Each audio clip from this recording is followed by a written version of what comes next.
Well, let's just stay on the Pelicans if we're throwing money around. Let's get to Lonzo Ball. I am not optimistic about this, which I wouldn't tell you, but yeah, I don't. Lonzo's hard for me to exactly value. Are you interested in re-upping, or are you trying to join with your brother, or what's the mind frame here? Trying to get back to LA? Like, do you have any opening thoughts? Yeah, I mean, drafting a point guard in the lottery and then trading for Eric Bledsoe and keeping Eric Bledsoe, not, I wasn't thrilled by that. I think I had a good season last year, and I think I unlocked things in Zion's game that no one else does on the team, and maybe most guys don't in the entire league. And if you can get Zion to play at a high level, I think that's that's kind of the ceiling raiser for this team. I just saw Markel Fultz get 4 for 64 guaranteed up to 72, and I feel like to this point I've had a better career than him. And I think, in some ways we're similar players, but I also shot the ball from three better last year. So yeah, I mean, I think I guess you can make an initial offer, but if it's less than what Fultz got, I don't know that there's much to talk about.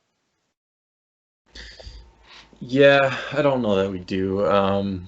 Orlando, we're not willing to let Orlando set kind of the bar for what we want to do.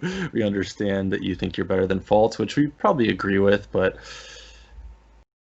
yeah, so you want to say a minimum of 65 million is just a starting point. I mean, I don't know if we're totally sold on your shooting. Like, you had good shooting performance last year, but it was a lot lower your first two seasons.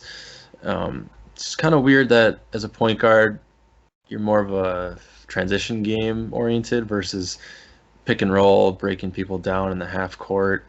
Like you said, we did put a lot of resources into point guard already.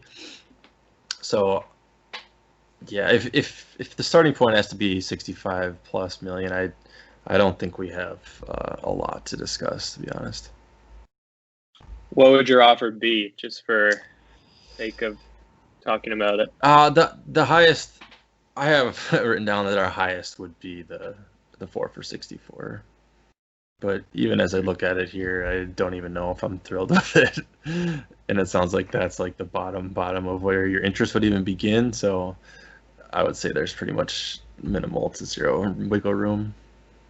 Yeah, I mean, I just think I've shown flashes of a player that's worth more than that. And like Chandler mentioned, there's teams with cap space that are going to have to go to plan C, plan D, plan E.